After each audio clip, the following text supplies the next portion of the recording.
দেখেন সেই মর্মান্তিক ঘটনা কোথায় গিয়ে দাঁড়ালো শেষ পর্যন্ত।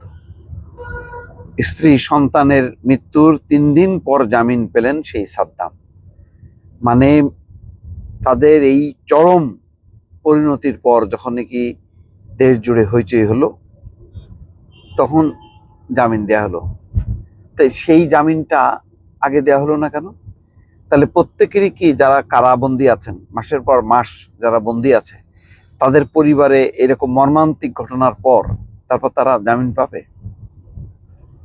অথচ দেখেন, এই যে জুলাই যোদ্ধা নাম দিয়ে কিছু দুষ্কৃতিকারী খারাপ লোক, তারা তাদের গ্রেপ্তার হবার পর হইচই হয়, সাথে সাথে তাদের জামিন দিয়ে দেয়।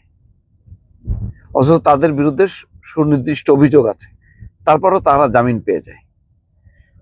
আর এই সাদ্দাম যেহেতু ওই যে ছাত্রলীগ করে, বাগেরহাট উপজেলা ছাত্রলীগের সভাপতি 11 মাস আগে অ্যারেস্ট করছে। যখন তাকে অ্যারেস্ট করে তখন তার স্ত্রী সন্তান সম্ভবা। তো স্বামীকে সে স্বাভাবিকভাবেই একটা বাচ্চা আসছে, যখন বাচ্চা প্রসব করে, সেই বাচ্চা বাবার কোলে উঠতে পারেনি। স্ত্রী তারপরও চেষ্টা করছে এই ছোট বাচ্চা নিয়ে, অনেক তাকে জামিন করার ব্যবস্থা করছে, কিন্তু কোনোভাবে আর জামিন হয়নি। তারপরে বলা হচ্ছে যে হতাশগ্রস্ত হয়ে প্রথমে সন্তানকে হত্যা করে, তারপর নিজে আত্মহত্যা করে, এবং এটা ব্যাপকভাবে ভাইরাল হয়। ভাইরাল হওয়ার পেছনে আরেকটা ঘটনা হয়েছে যে প্যারোলে মুক্তির জন্য আবেদন করা হয়েছিল বাগেরহাট ডিসির কাছে, কিন্তু প্যারোলে মুক্তি পায়নি, যে স্ত্রীর সন্তানদের মরা মুখটা দেখার জন্য প্যারোলে মুক্তি না পেয়ে শুধুমাত্র যশোর কেন্দ্রীয় কারাগারে 5 মিনিটের জন্য স্ত্রী সন্তানের মুখ দেখার অনুমতি পায়। তখন ওই সাদ্দামের কয়েকটা কথা আসছে যে, আমি ব্যর্থ পিতা, ব্যর্থ স্বামী, আমাকে ক্ষমা করে দিস তোরা। মানে স্ত্রী সন্তানের উদ্দেশ্যে বলছে এই কথা। এগুলো ব্যাপকভাবে মানবাধিকার সংগঠনগুলো, কর্মীরা এবং দেশ জুড়ে এটা ব্যাপক হইচই হবার হয়েছে। তারপরে দেখানোর পর সাদ্দাম তো জেলেই, তারপরে মা এবং মেয়ের দাফন পাশাপাশি হয়। করুণ ঘটনা এটা। মানে এইরকম দেখেন, এখন প্রশ্ন হলো যে ঘটনা 3 দিন পর যখন নাকি জামিন হলো, তো তারা তো মানে কবর হয়ে গেছে।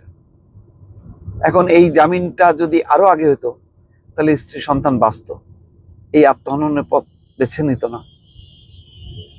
আবার কথা হলো যে এরকম তো অনেক পড়ে আছে, তাই না, কারাগারে। তাহলে কি তাদের পরিবারে এইরকম মর্মান্তিক ঘটনা ঘটতে হবে তারপরে তারা জামিন পাবে? এই প্রশ্ন ওটা কি স্বাভাবিক না বলেন? জুলাই যোদ্ধা নামে এই কিছু, কি বলবো, এদেরকে বেয়াদব, দুষ্কৃতিকারী নাকি অপরাধী?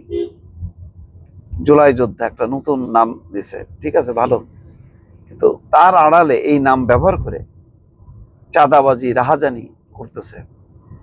তারা অ্যারেস্ট হবার পর রাতারাতি তাদেরকে মুক্তি দেওয়া হয়, তখন আইন উপদেষ্টা সক্রিয় হয়, স্বরাষ্ট্র উপদেষ্টা তৎপর হয়, তারপর তারা মুক্তি পেয়ে যায়। কি অদ্ভুত, একই দেশে 2 আইন, তাও এখন রাজনৈতিক সরকার না, একটা অন্তর্বর্তী সরকার, যার হাতে আইনের শাসন, বিচার মানে সুনিশ্চিত হওয়ার কথা, মানবাধিকার যাতে লঙ্ঘিত না হয়। কিন্তু কি হচ্ছে এটা কি? আমি বারবার বলছি যে আমার পরিচিত জন অনেকেই আছে, মাসের পর মাস কোনো মামলা নাই, পড়ে আছে, রিমান্ডের পর রিমান্ড, তাদের সন্তানরা ঘরে আছে। তা আজকে সাদ্দামের এই ঘটনার থেকে কি শিক্ষা হচ্ছে না যে ভাই, আপনি সুনির্দিষ্ট মামলা যদি গ্রেপ্তার করে থাকেন, তাহলে সেই মামলার করেন, জামিনযোগ্য হলে জামিন দেন। আর ব্যাপক যদি অপরাধী হয়, ঠিক আছে, তাকে আটক রেখে তার বিচারটা শুরু করেন। কিছুই না, আটকে রাখছে, বেরোলে জেল গেট থেকে ধরে নিয়ে আবার ঢুকায় দেয়। এইরকম একটা চরম ফ্যাসিবাদী যুগে এটা হয়, হাসিনার আমলে হয়েছে। কিন্তু প্যারোলে মুক্তি পাবে না, এরকম কিন্তু হয়নি। এগুলি সব রেকর্ড হয়ে আছে, কিন্তু সমস্যা হবে ভবিষ্যতে।